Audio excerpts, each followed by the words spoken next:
الباب من يحكي سمعت الرجس كتال للمحسن عرفته. دريت هذا جيته جيه قشره، هذا مو جيه عابره ابد هذا.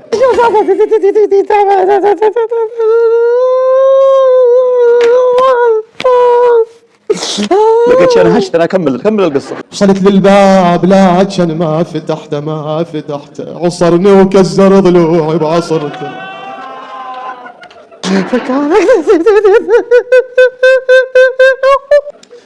يابا وصلت للباب لكن ما فتحته عصرني وكسر ضلوعي بعصرته.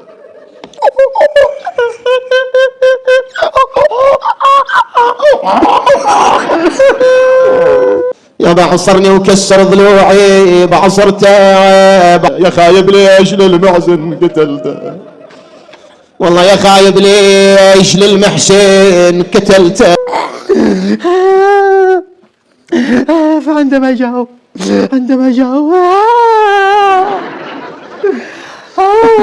كمل القصه، الوقت بقى يكمل علي. صحيح. وانت ايش دخلك المخرج ناصبي؟ إن حديث الباب ذو شجون مما به جنت يد الخؤون. لست أدري خبر المسمار سل صدرها خزانة الأسرار. اي والله انا استطيع ان اكمل. كمل لنا قصه. كيف كمل لنا هذه؟ كمل، هذه لغه عربيه. اكمل لنا. نعم هذه فارسيه. كمل. والله كمل لنا. كمل قصه الزهراء. كسر منع الزهراء. قلنا عندما كان الامام علي ابن ابي طالب كرم الله وجهه والزبير بن العوام ومجموعه من بني هاشم كانوا في منزل علي.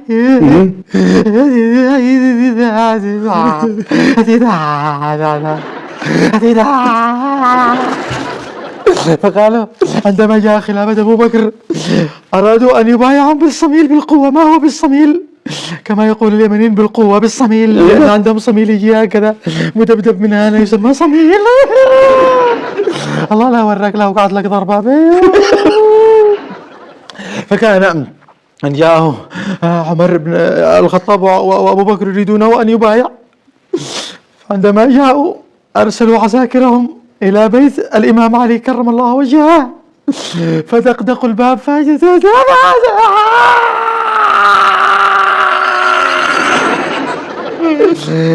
قالت لهم لن تدخلوا البيت. فقال اهجموا واكسروا الباب. فقالوا لا نستطيع أن ندخل لأن فيها فاطمة بنت رسول الله. يعني وعلي عندهم فاطمة أهم من علي. عليك أنتم رسول الله.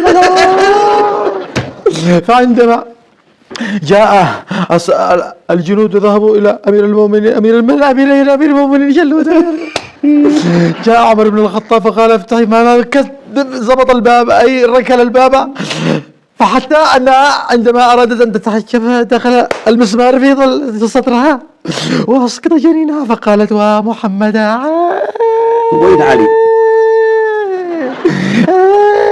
سيدي علي أين؟ ليش ما يفتح بدل فاطمة؟ ايش قلت؟ قلت الزبير بن العوام كان عنده وبني هاشم مجموعة وينهم؟ ليش ما يفتحوا الباب بدل فاطمة؟ كانت عادة العرب زمان أن المرأة هي التي تفتح. لا هذا ما في هذه العادة يا سيد ماريان. سلالة بالكامل. فكانت كلما فأسقط محسن أسقطت المحسن. ستسألني ايش دراك انه محسن ومن ذي سماه محسن؟ أيوة. وهذه ما قد كان عندهم من اول كشافات كشفوا جابوا محسن. قالوا ما نتقل بالإشارة حق بالصم البوكم محسن. فاطمة تعرضت للضرب وتعرضت للإهانة في وسط الشارع. تعرض باب بيتها للحرق. تعرضت لإسقاط جنينها محسن نتيجة وجودها وراء الباب. وطبعا هذا كله ولي داخل ولا حركوا ساكن ولا سمعوا. ماذا؟ علي وبني هاشم وزبير بن العوام داخل وما سمعوش شيء تقول لي ان علي جابان هذه الدرجة؟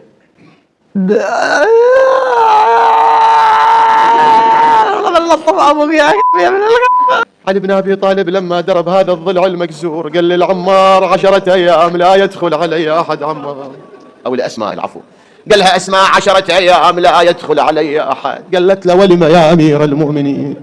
قالها أريد أتفرغ للبكاء على فاطمة. ضلع واحد يا علي هد حيلك هد حيلك، شا ضلوع حسين شو اسوي لك؟ والله شا ضلوع حسين شو اسوي لك شو اسوي لك؟ ما ادري ايش اقرا لك، ما اعرف. علي شجاع، سيدنا علي شجاع. نعم كان شجاع، بس الروايات هي التي تقول انهم كانوا يعني نعم كان، فقال إذا لم يخرج علي ويبايع سيحرق البيت بحطب، أتى بحطب كثير. وليش يحرقوا بالحطب؟ لأن ما فيش غاز. ما كانش عندهم الحوثيين. لا كان عندهم الحوثيين.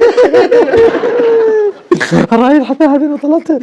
فعندما قام وأخذوا نيران كثيرة، حطب كثير، وأحرقوا بيت الإمام علي، حطب كثير أكثر من ما أولعوا في سيدنا إبراهيم، لأن بيته كان عاليا جدا وسموه علي. لماذا؟ لأن كان بيته 5 دور. ايش 5 دور؟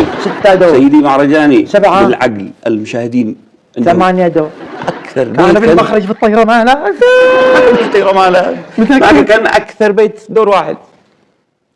ليش سموه علي؟ لأنه كان بيته عالي جدا جدا، وكانت تسمى داره دار اللآلئ الوئى، وكان علي وكانت للدار 50 باب، لدار علي 50 باب، فأحرقها علي عمر 50 باب. باب واحد لكل دار.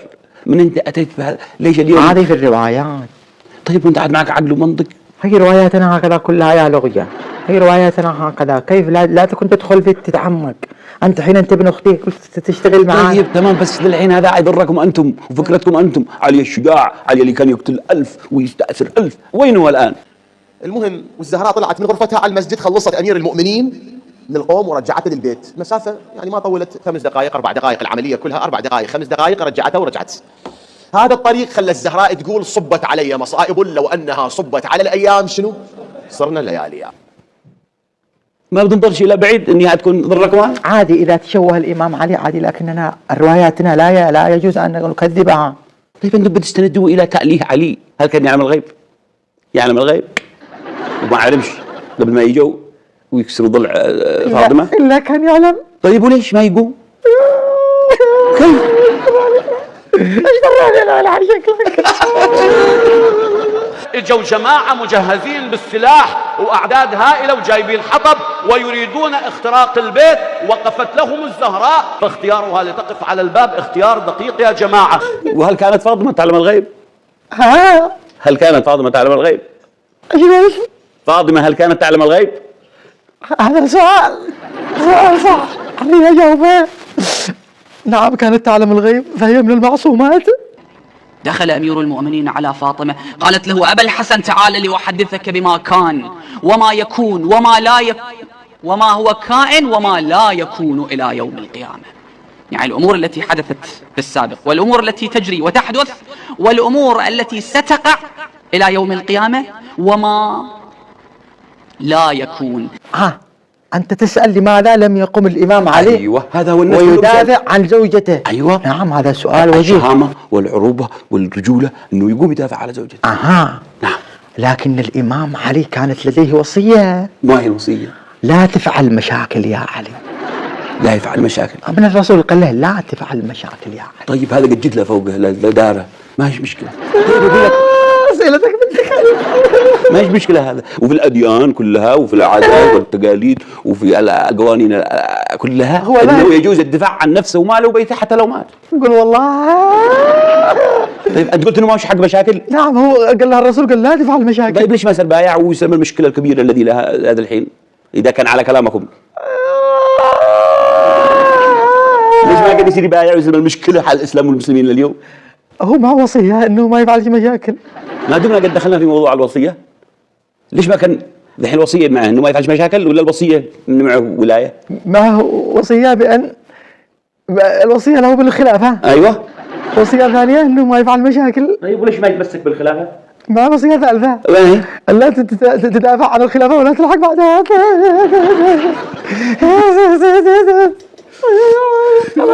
الله لا وفقك مذيع. يعتقدون بأنهم بيحبوا الإمام علي وهم بيشوهوه أكثر، والإمام علي بريء من كل هذا.